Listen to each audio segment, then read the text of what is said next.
So anyhow, welcome everyone. So I really appreciate you guys participating in today's session. I know it's not ideal. Would be nicer if we can come together in a room with drinks and food, pizza and stuff. But we'll have to make do with the Zoom meetings instead. So last year we did not do this. We felt that that's something that we should have done better. So the main purpose of the orientation is really to kind of provide an overview of the creative program, what are the expectations, and also certainly just make kind of offer an opportunity for people to interact and network with one another. So as you might already know from the class that SMAP is the NSERC funded program on collaborative research and training experience. It lasts 7 years from September 2020 to August 2027. So the main goal of the program is to encourage collaborative and integrative approaches and address significant scientific challenges associated with Canada's research priority. So SMAP program itself centered around HPLP training through the development of translational technology to address mobility challenges faced by older adults. So it's a joint effort across 3 universities, McMaster University, Windsor, and University of Manitoba. So we have world-renowned researchers cover a variety of research expertise, from device to data analysis and modeling of human and biomechanics to diagnostic and intervention. So it's a great opportunity to come together and perform some interdisciplinary research. So this is some statistics from last year. So last year, despite of the pandemic, we are lucky to have in total 16 trainees, and we have offered 2 technical courses, the Mobility in Aging, Part 1 and Part 2. And we also have 6 older adult co-designers in the group project. We have organized 4 research seminars and 1 public symposium. In terms of the trainee breakdown, you can see the pie chart on the right. We have a mixture of PhD master and master students, as well as undergrad students who helped who performed researches in the summer and also participated in the public symposium that we organized. And in terms of the program, we have a very diverse composition from computer science to biomedical engineering, kinesiology, CE, health science, and humanity. So this year, we have a slightly lower number. In total, we have 10 students so far. And sorry that I did not include Ala from Manitoba.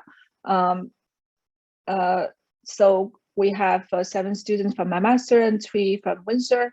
And we have, again, from students from different programs. So here is an overview of the SMAP program structure. By the way, if you have any question, feel free to interrupt me. So I have, so you probably, if you have checked out the SMAP website, so you've probably seen this structure that's as a picture on the website. So I have here, I highlighted the parts that are kind of the required components for the program that differ from your regular graduate program. So for the SMAP, we, as I already mentioned, we offer 2 technical courses, Part 1, Part 2. Part 1 is primarily on the fundamentals, and Part 2 is on the practice on the with group projects. Another very important component is the public symposium. So in the symposium, we have researchers and students give research talks, and we also have a keynote speaker, and as well as some social activities. So this is an opportunity like for people to interact. Hopefully, next year we'll be able to have it in person. And for students, so the plan is to actually rotate the public symposium among the universities. So for students who are actually need to travel, the SMAP program will offer travel fund for this purpose. And also we, utilizing the research seminars, we offer some professional skill development There are also other opportunities offered by other organizations. For example, in MyMaster, we have MIRA, which is MyMaster Institute of Research on Aging, that also offer a lot of activities and training opportunities for people who are interested in aging research. I think Manitoba has similar organization. Probably you can find similar activities in Windsor as well. Another very important, I would say, unique component of the ASMAP program is observership and lab rotation. So the intention is really that we believe that to carry out interdisciplinary research and in order to actually come up with some good solutions that have a real world impact, it's important to first understand the problem domain, especially in the case of students with engineering background. Oftentimes have a hammer and we want to find a nail to knock. But the question is, where are the nails? So in this, in the context of mobility in aging, really we want to solve mobility related problem among older adults. So observership primarily consists of students observing the activities in healthcare organizations, retirement homes, and in some cases NGOs. And the lab rotation, basically students can spend some time in a lab that's outside their own, so that they have the opportunity to observe like the operation and also gain some knowledge through the interaction with other research groups. As important as this piece, we have not had the opportunity to start this component of ASMAP program because of the pandemic. As you know, that access to healthcare organization and retirement home facilities have been very challenging. So this is something Magda and I currently are working on. So hopefully we will make this available for students to participate in the coming months.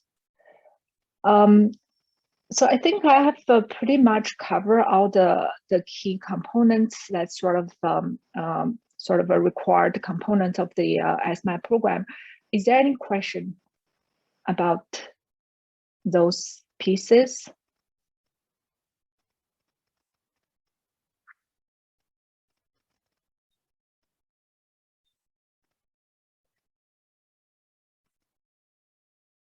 Okay, so if there's no question, I will just move on to the next slide. As you might already know, the two technical courses, part one covers fundamental knowledge related to aging research, and part two is a group project working with older adult co-designers. So enrollments are by permission given by the instructor.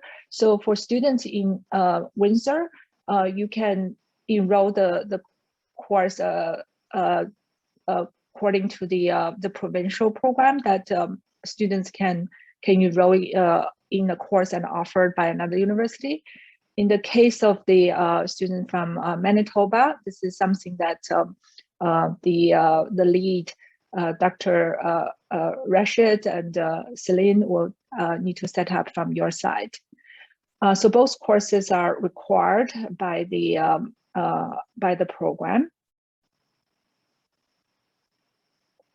So this is something new this year. Starting this year, we are gonna have a research award for the trainees in the program. So the intention is really to encourage active research, because the main purpose of all the training module is to help you advance research in aging related topics. So we offer basically two awards, one targeting master student, another one targeting PhD student. Each award worth $500. So nomination will be go through be done by the supervisor by the end of April 30th. So I would be in touch with the supervisor prior to that date, and feel free to nudge your supervisor to nominate you. So the main criteria we're looking for is really research activities. Just some resource that you may be able to find useful. So if you have any SMAP specific questions, you feel free to contact me and Magda. I have already listed the email address here. By the way, the slides and also the recorded video will be made available online afterwards on the SMAP website, minus the introduction rounds.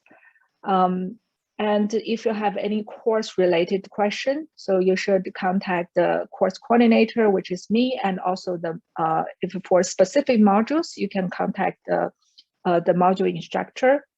If you have any institutional specific question for my master, you can contact me and Magda. For Windsor, please contact Dr. Tricia Carmichael. And for my Manitoba student, please contact Rashid Eskchoglu. Sorry about mispronounce of his name. And finally, if you have any research related question, your supervisor is the person to go. How do you contribute? So I really appreciate that we have some existing trainee join the session today. So afterwards, I hope there's an opportunity that you can interact a little more and share your experience. So we have, in fact, on the advisory committee, we have a spot for student committee members. So the advisory committee is really to help us to guide us through the program. They will provide an annual review of the progress of the program and provide feedbacks. If there's a very important decision that's been made, like significant changes or deviation of the program compared to the previous like proposed structures, then it has to be go through the approval by the advisory committee. So last year we have one student who served on the committee, and he has provide tremendous feedback to us. It's very helpful. So it's important to share your perspective. Even if you're not on the advisory committee, feel free to reach out to us if you have suggestions or concerns. I encourage everyone to participate in the SMAP events. So this term we will also organize our monthly research seminar. So the information will be disseminated on both the SMAP website as well as through the mailing list by Magda. So we expect that for each of you to attend 2/3 of the research seminar. But I understand, like within your program, or you might be part of some training network for other institutions that they also organize seminars on related topics. So that can count towards the 2/3 of the research seminar. So I would suggest you to make a record if the seminars are actually outside the regular SMAP research program. So we are talking about, for example, for the 4 term, monthly, we're going to have at most 4 research seminars. So for in terms of whole year, we have anywhere maybe from 8 to 10 seminars. So that's hopefully is not too much a burden to you guys. The reason I feel this is very important from a professional development point of view is that those research seminars actually cover a variety of topics. We have a researcher, we also have community organizers that offer different perspectives, and I believe those are very instrumental to your training. As mentioned, that in the summer, we organize a public symposium to offer opportunity for networking and exchange of research ideas. I also encourage you to think of yourself as a part of a larger network. So currently we have, we are only in the 2nd year into the program, but over time we will have our SMAP alumni who take up positions in the health sector or in in IT companies, and those will be your, your network that that can help you with your career development. And also for existing trainees, especially students who are already in the program, I would encourage, you can interact with new cohort and provide some kind of training, peer mentoring. Oftentimes I find it's more effective to do so compared to, just hearing from your supervisors, like, how to, I'm facing certain difficulty in the program, and, oftentimes your peers can provide the best advice. So we have a presence in on social media. So I think probably the most useful information that you can find will be on the SMAP website. But we also have LinkedIn group. So I provide the URL here. So I encourage you to join the LinkedIn group. So we hope that over time we are going to grow the group. I will have the benefit of seeing your career growth over time. Just look at the wonderful positions that you're working on after graduation. We also have a YouTube channel where we post recordings of public symposiums and research seminars. So feel free to check them out. And finally, we have, I think most of you have already joined, we have the Slack channel. If you're not yet part of that, you can either email me and Magda, or you can just search SMAP Create on Slack and send a request. So I would really appreciate that in order to keep our website up to date, if you're a new student in the program, please send a picture, a colored picture to Magda to the following email address. So the suggested size of the picture is 360 by 270, but if you have something even higher resolution, that'll be fine.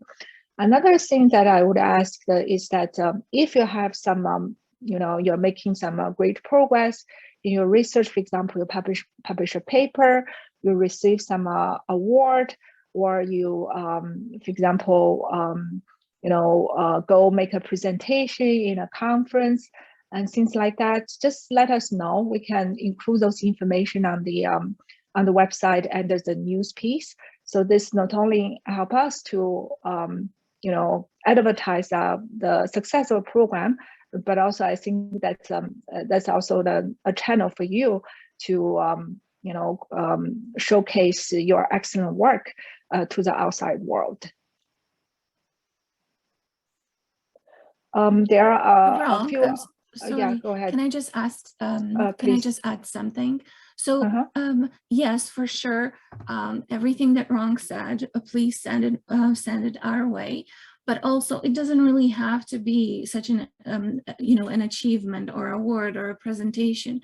Even if you just find some interesting or some great ideas with regards to your research and you want to share just the passion for it, or interesting people that you met and the things that you learned from them, all those things would make great stories. So if you ever think about it, don't hesitate, just contact us. That's an excellent point. Another thing that it just comes to my mind, like for the research seminar, we actually ask supervisors to provide suggestion. But if you have someone you really want to invite, feel free to let us know and we'll reach out. Yeah, because you might have some professors or research that you're following, somebody who is a hero or, a role model, and you might want to hear him talk. We can work at it. So just let us know. So there are like a few more links for resources at different universities. I'm not going to go through them one by one. I think I do want to mention, like for my master student, I encourage you to, if you haven't done so, to check out Mira website and also Training Network. They actually organize a lot of interesting activities and the professional training opportunities. And there are other resources that are listed here that's available to everyone. Okay, so I'm going through this very fast, but you can check out if you're interested in check out the slides afterwards. All right, so that's all. Any questions or comments you want to make? Oh, I just have a question. If you go back to the one with the calendar, this one? Yeah, this one. Can you tell us a little bit more about like the hackathon and maybe my second question is like for the symposium, how do our supervisors know that we're presenting, and like would we be arranging it with them as well to present in the symposium? Yeah, so hackathon, I did not mention it. Thanks for bringing it up. So this was originally in the proposal. So this is something we target undergrad students, so that we may invite some companies that come up with some questions or problems they want our students to work on that's related to aging, and the students can form groups and work on that problems in a short period of time. So this is primarily targeting undergrad students. So that's why I did not mention it in my earlier presentation.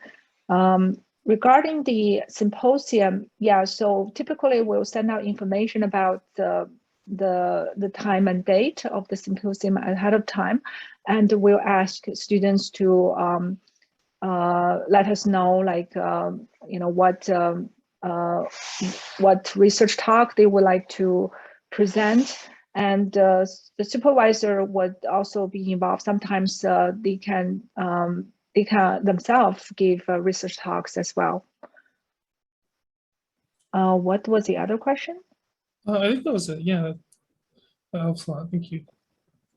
Another thing that is probably want to kind of briefly mention is that this timeline kind of just give you a sense of how things are organized. Like for instance, the part 1 of course is in the fall and part 2 in the winter. But as far as the observership and the lab rotation goes, it's pretty flexible.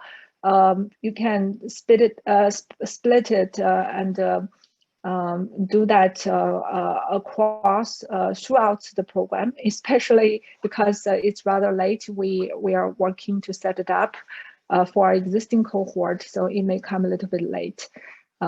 So once we have the specific information, we'll share with you guys.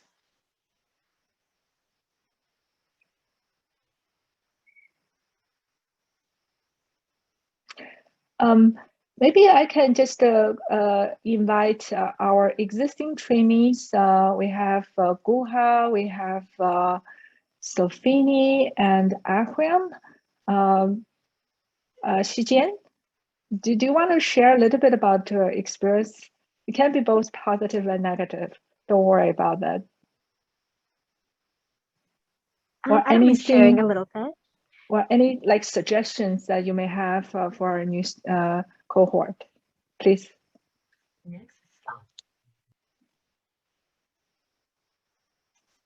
Sofini, please go ahead. You need to unmute.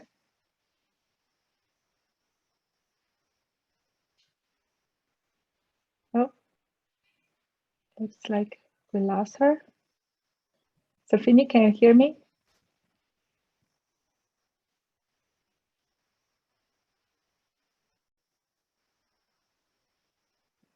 Okay, so while we are waiting, anyone else want to chime in?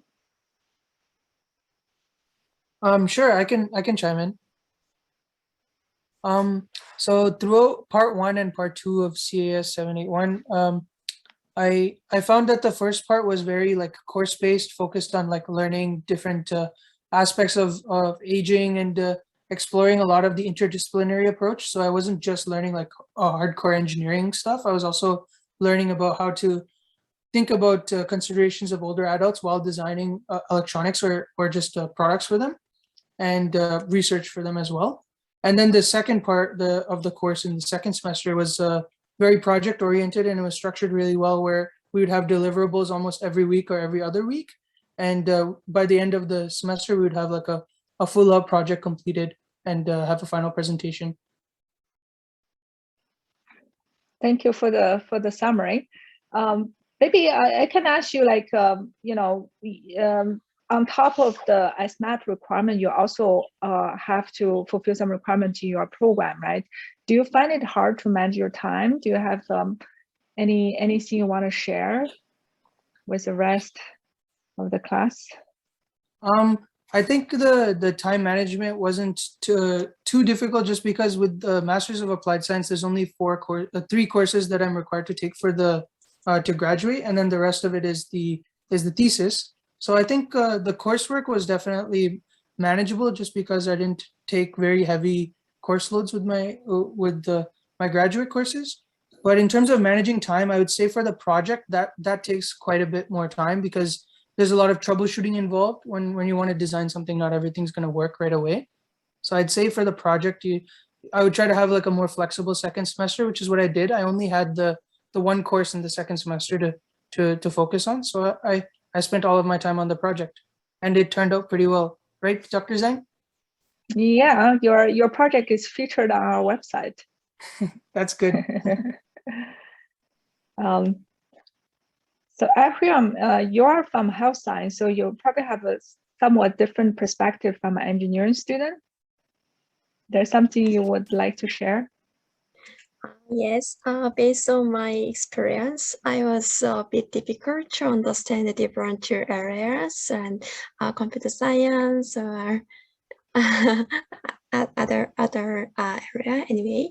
But I got to know and understand. It is very helpful to truly understand, truly comprehensive the mobilities of aging. So yeah. It's a very valuable experience. I see. Do you find like at times that you'll have to do a pickup, like actual background material in order to follow the course modules?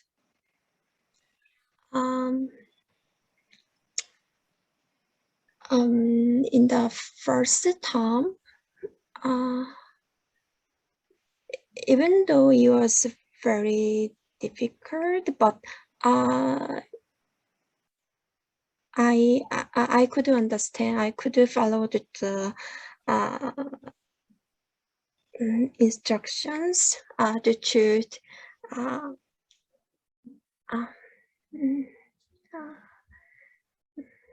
Thanks to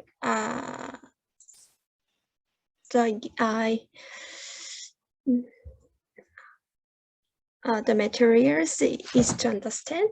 Yeah. I see. Yeah. Glad to hear that. So Finny, are you still there? Yes, I'm here. Sorry, my screen froze, so I couldn't unmute or type in the chat before.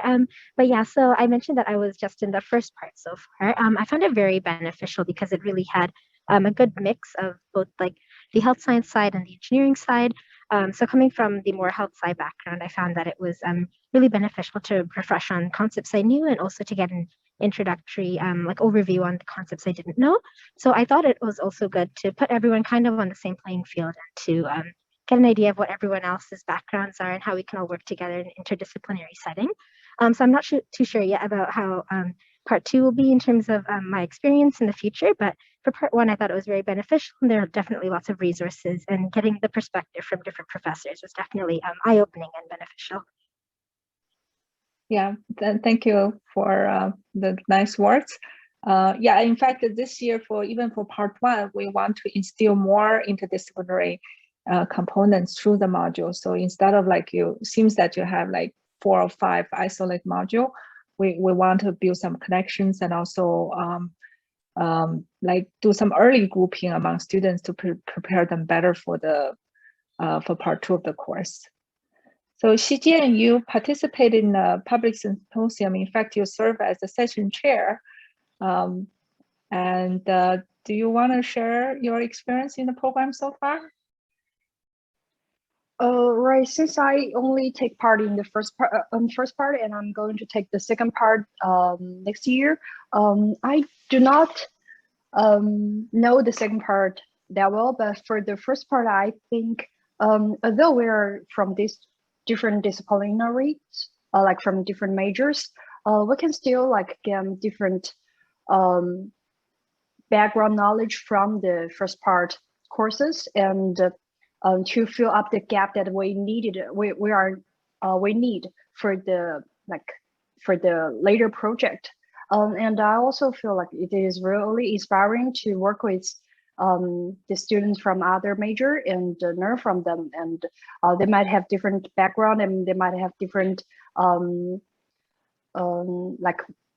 even some of them have different writing habits. All of those things are like really fascinating. And also when I was kind of like hosting that seminar, I feel like all of us are doing really awesome works, and it is really inspiring to be part of this whole project.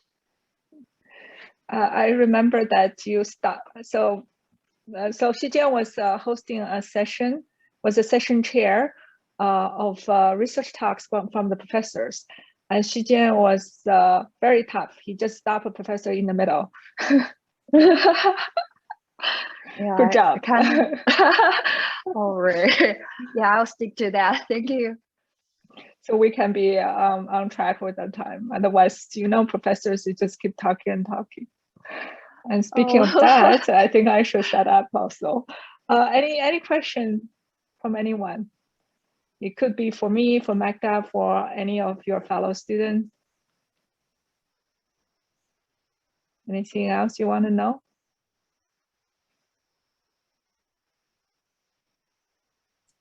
May I ask a question? Yeah, sure. So maybe not in terms of what you want to know, but maybe what are your expectations? What are you hoping to gain from this program? So this question is towards the students, right? Yes. Yeah, I think that's an excellent question. We should have asked it from the very beginning. Nobody wants to answer though.